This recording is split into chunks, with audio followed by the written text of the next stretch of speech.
I'm Ann Herbert, and I have been in this church since before it was a church.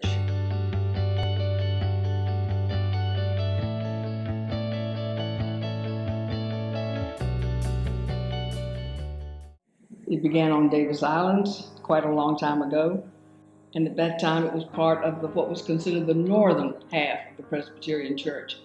Obviously more than half, because the Confederacy linked the whole bottom of the Presbyterian Church, and that was the PCUS, and the northern church was called the United Presbyterian Church, USA. And the little church on Davis Islands was, in theory, the northern church, and it was the only one in town. And so people did not know the difference. When they came, they had been a Presbyterian when they were in Toledo or wherever they were. And so when they came, they joined a Presbyterian church that was nearby, or that they liked the looks of, or that they liked the preacher, or whatever, and they never knew they were joining a different denomination. And it really didn't matter, because eventually, that would have been 1983, the Presbyterian Church is united again, and so now it is all one again. Separated, of course, in the Civil War. Well, back to Davis Islands. That began over a drugstore, and a few people met, and it met at the hospital for a while. And then they built this little cinder block building where East and West Davis divide, and they thought they were going to build a sanctuary in the point eventually. Well, that never happened, and that church moved on to the Bayshore. And my husband and I said, neither one of us were Presbyterians before, and we came here because my brother wrote from Germany and said his schoolmate from Princeton Seminary was starting a new little church on Davis Islands, and why didn't we go over and speak to him and give him his greetings? And so I said, how did this happen? Now we're stuck, Presbyterians, and neither one of us were Presbyterians before. He grew up in Teddy Roosevelt's church in Oyster Bay, and I grew up in the Christian half of the Congregational Christian Church in Virginia. So that was an odd sort of circumstance that we ended up Presbyterians. But of course, we've been perfectly happy with it ever since.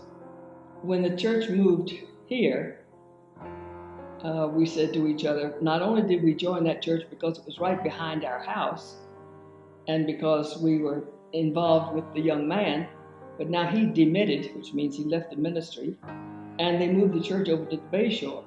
And so here we are stuck, Presbyterians. So we've been Presbyterians ever since, and it's been a great joy. This house, I wish you could have seen it when I first saw it. It had empty cereal boxes on the floor. It was in terrible shape. It looked like rats could be running around in it, and probably were. And outside, of course, were just sand spurs where the sanctuary is now. It was just ground and nothing overhead, obviously. The church was the same U shape that it is now from those pillars on each side. They were the bedrooms at the back with a bath on each side. And the kitchen is just where it is now, and a little sun porch over there, which became the pastor's office. That's where he held forth when we first moved to this building. Outdoors was, as I say, pretty rough, mostly dirt and sand spurs, and the two-car garage at the back, which is now the community room, was of course separated from this building, and it had an apartment over the top of it. And at one time the organist lived in that apartment. He didn't last very long because we had to go wake him up practically every Sunday morning so that he could materialize in time to play the prelude. This building has been a delight, not only because of its location, but because it's a beautiful and interesting building in itself. It has lovely wood, great floors. It's been a joy. And of course, the fixing of it into a sanctuary, that part of it. I remember one time at an Easter sunrise service, someone who came from another church came and stood there at the top of those steps and says, "This is a cute little sanctuary." And I thought cute was a sort of an unusual word to use for a sanctuary. This history, since I've been here the whole time, and since before it was even here, I feel like I've been here forever.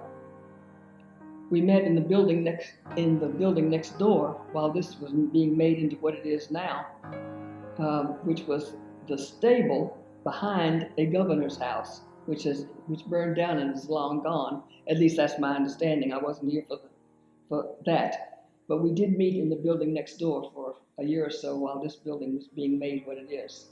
It always looked like a house. It still is a house with a regular dining room, and this next behind me, which is now the office, was the music room. I presume it had a piano and whatever else would have made it a music room. I didn't see it in that stage, although I remember coming in here and seeing cereal boxes all over the floor. When we moved into this building, they had to decide what Sunday school rooms, where Sunday school rooms would be, and that the kitchen, of course, was already there. And the pastor's study was that sunroom over there that's now the little room where the tables are stored. That was his office. These were all Sunday school rooms or other. This was a sort of a reception area where the office is now. We've been here, it seems like a very long time. But of course, that hasn't been forever. And when the churches reunited, the southern and northern churches reunited in 1983, then we didn't have to wonder about what name we would be, because before that we were the Northern Church. And that didn't mean anything to most people who came from somewhere elsewhere in the United States, and they were Presbyterians before, and they probably didn't even know there were two different denominations that separated the Civil War and had been separate ever since. So when they came to Tampa and they looked around for a Presbyterian church, they joined one and did not know that it was either in the same denomination they'd been in or the other one, and probably never even found out. And reunion happened in 1983 when it got together again, so then after that it didn't matter. This building itself is a curiosity. Not only the shape of it altogether, the fact that it was someone's home, it's sort of hard now to visualize this being a living room in somebody's house. And those windows, which would have been outdoors then, because there would have been no roof over the part behind here, there was an interesting idea that little deck upstairs was a sun deck, and of course it was exposed to the outside, and the staircase was outdoors. An architect in St. Petersburg named Randolph Wedding designed this sanctuary, or at least he's the one who built it the way it is now. The stained glass was done, of course, by Judy Regalado. Well, the banners were different people, different places. Different people gave them, and they were made by a woman in, I think, in Atlanta, who was a friend of Jenny's. And they were designed, of course, by season and for whatever they were designed to be for, like Pentecost.